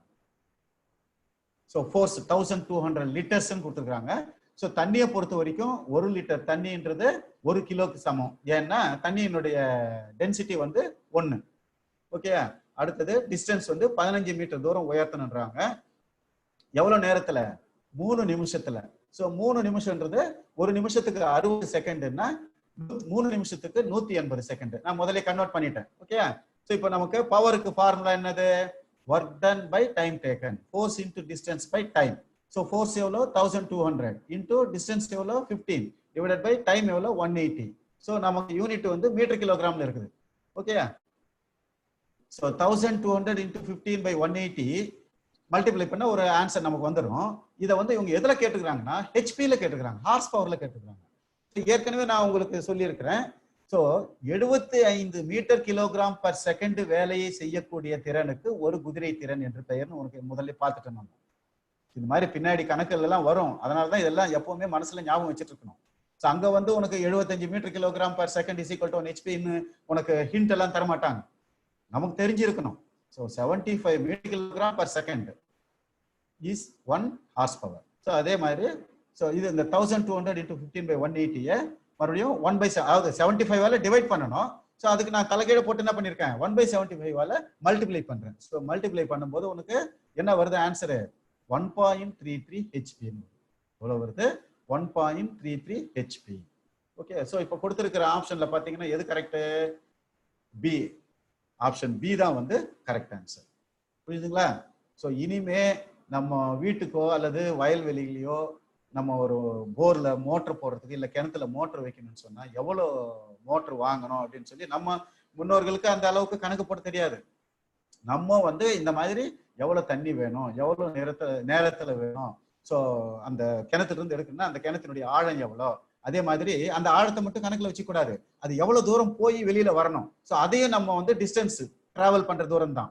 ஸோ அதையும் சேர்த்துக்கணும். சேர்த்துக்கிட்டு இந்த மாதிரி force into distance by time ஃபார்முலாவை போட்டு மல்டிப்ளை பண்ணிட்டு அந்த 1/75 மல்டிப்ளை பண்ணீங்கன்னா உனக்கு ஹார்ஸ் பவர்ல ஆன்சர் வந்து கன்வெர்ட் ஆகும். ஏன்னா நம்ம வந்து நார்மலா மோட்டார்ஸ் எல்லாம் பார்த்தீங்கன்னா இப்போ இது சப்மர்ஜிபிள் பம்ப்ஸ் ஆனாலும் சரி, மோனோபிளாக் பம்ப்ஸ் ஆனாலும் சரி, இந்த சென்ட்ரிஃபியூகல் பம்ப்ஸ் ஆனாலும் சரி, ஹார்ஸ் பவர் தான் சொல்லுவாங்க. 1/2 HP, 1 HP, 1.5, 2 HP, 3 HP, 5 HP இந்த மாதிரி ஹார்ஸ் பவர் தான் சொல்றாங்க. நேம் பிளேட்ல வாட்ஸ் எழுதியிருப்பாங்க, பட் ஜென்ரலா கடைக்காரங்கெல்லாம் வந்து ஹார்ஸ் பவர்லாம் வச்சிருப்பாங்க. ஸோ அது ஒன்று நமக்கு கன்வெர்ட் பண்றதுக்கு இப்போ தெரிஞ்சு போச்சு. கிடைக்கிற பவரை வந்து 75 டிவைட் பண்ணாலே நமக்கு அது ஹார்ஸ் பவரா கன்வெர்ட் ஆகிடும். ஓகேயா? ஸோ அடுத்தது நம்ம பார்க்க போறது எனர்ஜி. ஸோ எனர்ஜி பாருங்க, என்ன சைட்ல என்னமோ ஒரு இது விண்டுகால் மாதிரி ஒன்று போட்டுக்கிறோம் பாருங்க. ஸோ எனர்ஜி, அதாவது எனர்ஜி அப்படின்றது என்னடான்னா the capacity to do the work is called energy. வேலை செய்ய தேவையான திறமைக்கு ஆற்றல் என்று பெயர். முதல்ல எனர்ஜி அப்படின்னா என்னடான்னா ஆற்றல். ஸோ ஆற்றல் அப்படின்னா என்னடான்னா ஒரு வேலையை செய்ய தேவையான திறமை, ஒரு வேலையை செய்ய தேவையான திறமைக்கு ஆற்றல் என்று பெயர். ஸோ இங்கிலீஷ்ல the capacity to do the work, the capacity or power to do work such as the capacity to move an object of a given mass by the application of force energy can exist in the variety of forms. இந்த எனர்ஜின்றது வந்து நிறைய விதம் இருக்கு. Electrical energy, mechanical energy, chemical energy, thermal energy, nuclear energy, solar energy. So இந்த மாதிரி நிறைய இருக்கு, புரியுதுங்களா? ஸோ இந்த எனர்ஜி வந்து ஒரு இடத்துல அப்படியே இருக்காது, ஒரு இடத்துல இருந்து இன்னொரு இடத்துக்கு டிரான்ஸ்ஃபர் ஆகும். It can be transformed from one form to another form. ஒரு நிலையிலிருந்து இன்னொரு நிலைக்கு. மெக்கானிக்கல் எனர்ஜியில இருக்கிற மெக்கானிக்கல் எனர்ஜி வந்து எலக்ட்ரிக்கல் எனர்ஜியை கன்வெர்ட் ஆகலாம், எலக்ட்ரிக்கல் எனர்ஜி ஹீட் எனர்ஜியை கன்வெர்ட் ஆகலாம். ஸோ இந்த மாதிரி கெமிக்கல் எனர்ஜி மெக்கானிக்கல் எனர்ஜியை கன்வெர்ட் ஆகலாம். இந்த மாதிரி எனர்ஜி வந்து ஒரு ஃபார்ம்ல இருந்து இன்னொரு ஃபார்முக்கு கன்வெர்ட் ஆகும். அதே மாதிரி எனர்ஜி வந்து வேலை செய்யும்.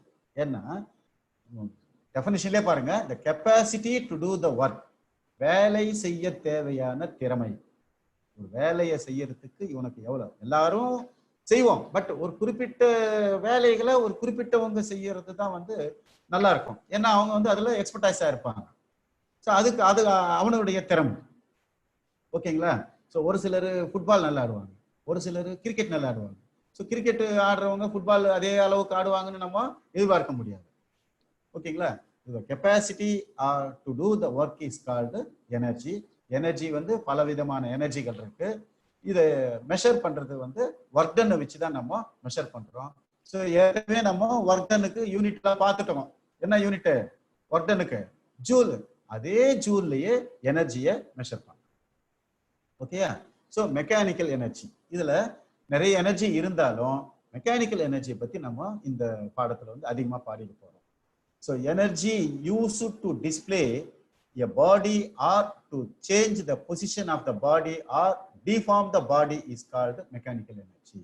அதாவது the energy used to displace a body, ஒரு பொருளை ஒரு இடத்துல இருந்து இன்னொரு இடத்துக்கு மாத்துறதுக்கோ அல்லது to change the position of the body, அதனுடைய நிலையை மாத்துறதுக்கோ அல்லது டிஃபார்ம் த பாடி, அதை மாத்துறதுக்கோ நாம சொல்றதுதான் வந்து மெக்கானிக்கல் எனர்ஜி. ஸோ அது ஒண்ணு.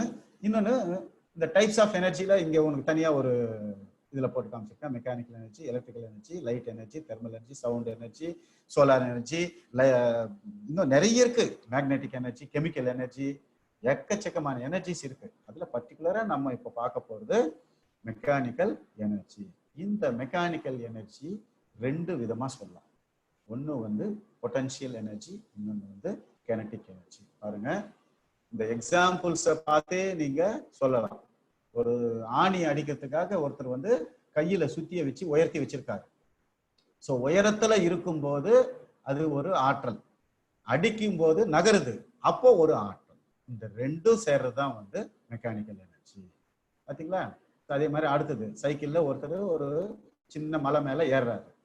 ஸோ ஏறும்போது கீழே இருக்கும்போது கினெடிக் எனர்ஜியா இருக்குது, மேல ஏறுறாரு, எனர்ஜி இன்புட் ஆகுது. மேல போன ஒரு பொசிஷனை ரீச் ஆன உடனே அவர் வந்து ஒரு பொட்டன்ஷியல் எனர்ஜியை அச்சீவ் பண்றாரு. மறுபடியும் அந்த பொட்டன்ஷியல் எனர்ஜியை கன்சியூம் பண்ணி கினெடிக் எனர்ஜியை கீழே கன்வெர்ட். ஓகேயா? ஸோ இப்போ இந்த மெக்கானிக்கல் எனர்ஜி வந்து பார்த்துட்டோம். ரெண்டு விதமா பிரிக்கலாம். ஒன்று வந்து பொட்டன்ஷியல் எனர்ஜி. அப்போ இந்த பொட்டன்ஷியல் எனர்ஜி அப்படின்றது என்ன அப்படின்னா பாருங்க, the energy possessed by a body by virtue of its position. The energy possessed by a body by virtue of its position. ஏற்கனவே எனர்ஜின்னு அந்த ஃபர்ஸ்ட் ஸ்லைட்ல பாத்தீங்கன்னா உங்களுக்கு இந்த விண்டுவில காமிச்சிருக்கேன். ஸோ இப்போ இதுல வந்து ஒரு கல்லை வச்சுக்கிட்டு உங்களுக்கு இது பாருங்க. ஸோ இப்போ என்ன பண்றேன், இழுக்கிறேன். இப்போ நான் இந்த கல்லுக்கு வந்து ஒரு குறிப்பிட்ட அளவு எனர்ஜி வந்து கிடைச்சிருக்கு. ஸோ அந்த எனர்ஜியை தான் பொட்டன்ஷியல் எனர்ஜின்னு சொல்றேன்.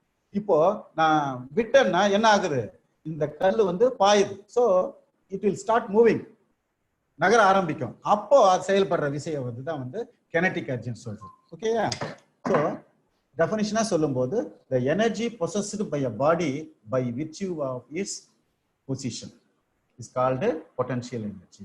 சிம்பிளா PE, பொட்டன்ஷியலுக்கு P, எனர்ஜிக்கு E, PEன்னு சொல்றோம்.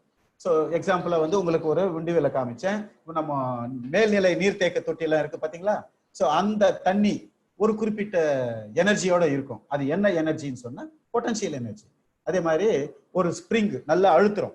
ஸோ அழுத்திருக்கும் பொழுது டென்ஷன்ல இருக்கும். அப்போ அது ஒரு குறிப்பிட்ட அளவு எனர்ஜியை பெற்றிருக்கும். அது என்ன எனர்ஜின்னு சொன்னா பொட்டன்ஷியல் எனர்ஜி. புரியுதுங்களா? ஸோ அதனுடைய நிலையின் காரணமாக கிடைக்கக்கூடியது வந்து பொட்டன்ஷியல் எனர்ஜி. அடுத்தது பார்த்தோம்னா kinetic energy. So kinetic energy அப்படின்னு சொன்னா by virtue of its motion, the energy possessed by the body by virtue of its motion, அது இயங்குவதன் மூலம் பெறக்கூடிய ஆற்றல் இயக்க ஆற்றல். அதாவது பொட்டன்ஷியல் எனர்ஜியை வந்து நிலையாற்றல்னு சொல்றோம், கினெடிக் எனர்ஜியை வந்து இயக்க ஆற்றல்னு சொல்றோம்.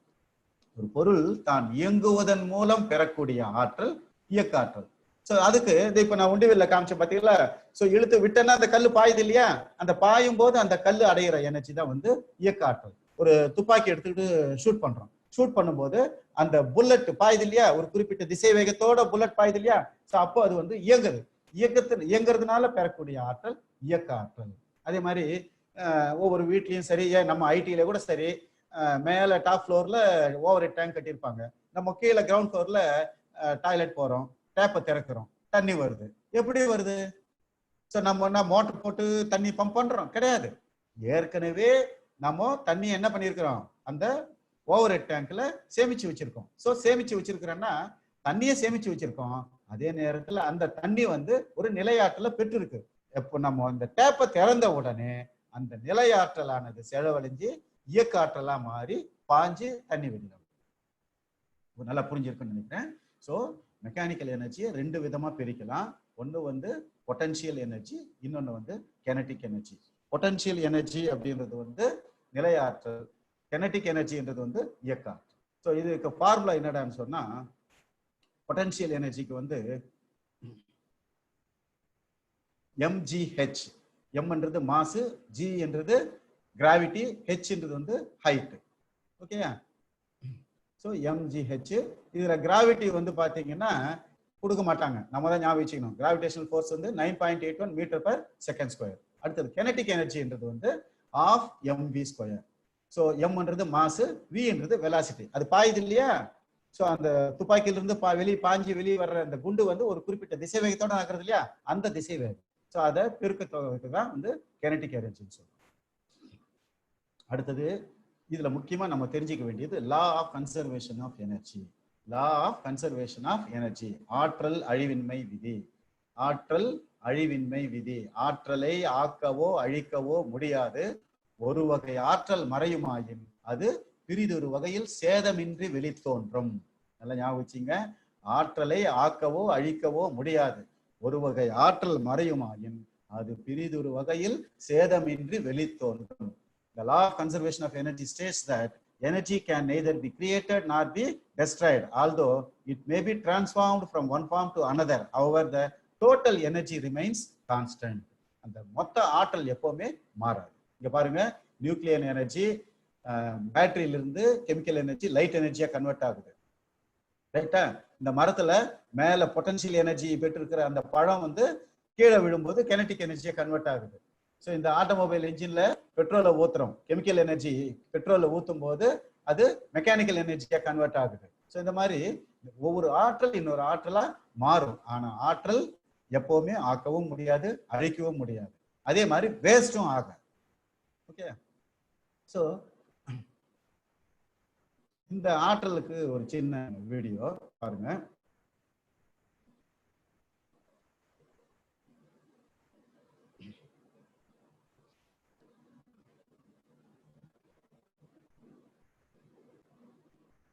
Conservation of energy and energy degradation.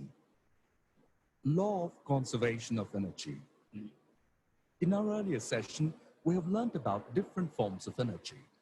Now, let us learn about conservation of energy. We have already learnt that energy occurs in different forms, like kinetic energy, potential energy, light energy, heat energy, etc. Generally, the energy transfers between objects.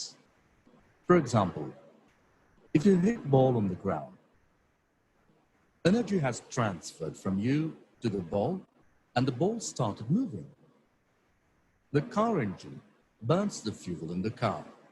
Thus, fuel transfers from chemical energy to mechanical energy and car starts moving. According to law of conservation of energy, the energy is neither created nor destroyed, but it transforms from one form to another form. However, the total energy remains constant. So law of conservation of எனர்ஜிக்கு ஒரு video பார்த்துருப்பீங்க. Okay, so அடுத்தது இந்த energy சம்பந்தமா கணக்கு. What is the potential energy if a body of mass 250 kg is at a height of 30 metre? அதாவது 250 kilogram எடையுள்ள ஒரு பொருளானது 30 மீட்டர் உயரத்துல இருக்கும்போது அது எவ்வளவு நிலையாற்றலை பெற்றிருக்கும்? ரொம்ப சிம்பிளான கணக்கு. ஸோ பொட்டன்ஷியல் எனர்ஜிக்கு நமக்கு ஃபார்முலா தெரியும், mgh. mன்றது மாசு, gன்றது கிராவிட்டி, hன்றது வந்து உயரம். ஸோ இந்த 250 இன்டூ 9.81 இன்டூ 30 மல்டிப்ளை பண்ணும்போது உனக்கு 73.57, அதாவது 73,575 ஜூல்ஸ் வருது. ஸோ 1000 ஜூல்ஸ் தாண்டினாலே அது கிலோ ஜூலா கன்வெர்ட் பண்ணிடணும். ஸோ 1000 டிவைட் பண்ணோம்னா உனக்கு 73.57 கிலோ ஜூல்ஸ் வருது. So option B is the correct answer. So அடுத்த சம்ம பார்த்தீங்கன்னா, what is the potential energy in a body of mass 10 kilogram kept on the top of a pole 20 meter height? Same அதே மாதிரி தான். இப்போ mgh 10, mass வந்து 10, g வந்து 9.81, height வந்து 20 மீட்டர்ஸ். மல்டிப்ளை பண்ணும்போது ஜூல்ஸா வருது. So 1962 joules. Option C is the correct answer. So அடுத்தது, what is the kinetic energy of a bullet of mass 5 gram travels with a speed of 500 metre per second? இது வந்து இயக்க ஆற்றலை கேட்குறாங்க, கினெட்டிக் எனர்ஜி கேட்குறாங்க. ஸோ என்ன கொடுத்துருக்குறாங்க? மாஸ் கொடுத்துருக்குறாங்க 5 கிராமு. அது கிராம் வந்து நம்ம கிலோகிராமா கன்வெர்ட் பண்ணியிருக்கோம். ஸோ 1000 டிவைட் பண்ணோம்னா 0.005 கிலோகிராம் ஆகுது. அடுத்தது அதனுடைய வெலாசிட்டி, திசை வேகம் கொடுத்துருக்காங்க 500 மீட்டர் per செகண்ட். ஸோ நமக்கு ஃபார்முலா என்ன? Kinetic energy is equal to half into m into v into v square, half mv ஸ்கொயர்னு சொல்றோம். So 1/2 into 0.005 into 500 into 500 multiply பண்ணும்போது 625 ஜூல்ஸ் வருது. Option B is the correct answer. Okay, so அடுத்தது multiple choice questions. What is the work done in unit time? ஒரு குறிப்பிட்ட நேரத்தில் செய்யப்பட்ட வேலை எவ்வளவு அப்படின்னு கேட்குறாங்க. 4 ஆப்ஷன் என்னது? Energy, power, force, acceleration. குறிப்பிட்ட நேரத்தில், ஸோ குறிப்பிட்ட நேரத்தில் செய்யப்பட்ட வேலை வந்து power. What is the capacity of the body to do the work is called? வேலை செய்ய தேவையான திறமைக்கு என்னன்னு பேரு? ஆற்றல். ஆற்றல்ன்றது energy. What is the ratio of power output to input? அதாவது அவுட்புட்டுக்கும் இன்புட்டுக்கும் உள்ள வீதத்துக்கு என்ன பேருன்னு சொல்றோம்? அதாவது BHP/IHP சொன்னோம் இல்லையா, அதுதான். என்னது அது? Efficiency. What is called if a force of 1 Newton acts on a body and moves it through a distance of 1 meter? 1 Newton விசையானது செயல்பட்டு அது 1 மீட்டர் தூரம் நகருமாயின் செய்யப்பட்ட வேலையின் அளவு என்னன்னு சொன்னோம்? 1 joule. 1 joule. Option A. How many ergs are 1 joule? ஒரு ஜூலுக்கு எத்தனை எர்கு? 10 to the power 7 ergs. Option C. How many newtons per 1 kilogram? ஒரு கிலோகிராம் வெயிட்டுக்கு எத்தனை நியூட்டன்? 9.8 நியூட்டன். ஓகேயா? How many newtons per 1 kilogram? 9.8. அடுத்தது, what is called if a force of 1 newton acts on a body and moves it through a distance of 1 meter? 1 Newton விசை செயல்பட்டு அதனால் 1 metre தூரம் நகர்ந்தா 1 joule. How many ergs per 1 joule? 10 to the power 7. How many newtons for 1 kilogram? 9.8 newtons. பாருங்க, மறுபடியும் கேட்கிறேன், உங்ககிட்ட இருந்து பதில் வரணும். நானே கேள்வி கேட்டுட்டு நானே பதில் சொல்லக்கூடாது. ஏன்னா இப்ப நடத்துறது எல்லாமே அதுல இருந்து வர கேள்விதான். நல்லா ஞாபகம் வச்சுங்க, இந்த கொடுத்திருக்கிற கேள்வி எல்லாமே நம்ம நிமியிலிருந்து ரிலீஸ் பண்ணியிருக்கிற கொஸ்டின் பேங்க்ல இருந்து எடுக்கப்பட்டதுதான். ஓகே, நல்லா ஞாபகம் வச்சுங்க. இந்த கொஸ்டின்ல கட்டாயமா இப்ப நான் சொல்லியிருக்கிற இன்னைக்கு ஒர்க்கு, பவர், எனர்ஜியில சம்ம போட்டு காமிச்சிருக்கேன். இந்த மல்டிபிள் சாய்ஸ் கொஸ்டின்ஸ் இதுல இருந்து கட்டாயமா 2 கேள்வி வரும். ஸோ 2 கேள்விக்கு நமக்கு இன்னைக்கு ஆன்சர் வந்து ரெடி ஆயிடுச்சு. ஓகேயா? ஸோ அடுத்தது வந்து how many watts for 1 horsepower in metric system? Metric சிஸ்டத்துல எத்தனை watt? 735.5. how many watts for in British system? 1 horsepowerக்கு பிரிட்டிஷ் சிஸ்டத்துல எத்தனை watt? 746. what is the equivalent unit for 1 horsepower in metric system? அதாவது ஒரு ஹார்ஸ் பவர்னா என்னன்னு சொன்னேன் நானு, 75 மீட்டர் கிலோகிராம் பர் செகண்ட். ஒரு வினாடி நேரத்தில் 75 மீட்டர் கிலோகிராம் வேலையை செய்யக்கூடிய திறனுக்கு 1 ஹார்ஸ் பவர் என்று பெயர். So option A. What is the formula for potential energy? Potential energy P என்ன formula? mgh, mass into gravity into height, ஜூல்ல. What is the formula for kinetic energy? இயக்க ஆற்றலுக்கு என்ன formula? So half mv square 1/2 into mass into velocity square, joule. Unit வந்து ஜூல்ல வந்துடும். Okay, இது வந்து உனக்கு இப்போ ஒர்க்கு, பவர், எனர்ஜி இந்த 3 பத்தியும் உங்களுக்கு ஓரளவுக்கு புரிஞ்சிருக்கும். இந்த 3 இதுல இருந்து வந்து உனக்கு வர்ற கொஸ்டின் பேங்க்ல இருந்து வர அத்தனை கேள்விகளையும் உனக்கு இப்போ நான் எக்ஸ்பிளைன் பண்ணியிருக்கேன். சம்ஸையும் வந்து உங்களுக்கு போட்டு காமிச்சிருக்கேன். ஓகேயா? ஸோ இதுல உங்களுக்கு ஏதாவது டவுட் இருந்துச்சுன்னா இப்போ நீங்க கேட்கலாம். யாராவது டவுட் இருந்தா கேளுங்க தம்பி. டவுட் இருக்கிறவங்க ஹேண்ட் ரைஸ் பண்ணுங்க. நான் வந்து உங்களுக்கு இது அன்மியூட் பண்ணி விடுறேன். நீங்க வந்து நீங்க क्वेश्चंस கேட்கலாம்.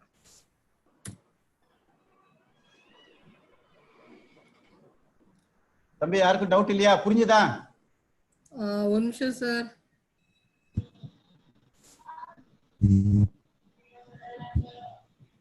அரவிந்தன், அரக்கோணம், எலக்ட்ரீஷியன். சொல்லுங்க. என்ன டவுட் இருக்கு?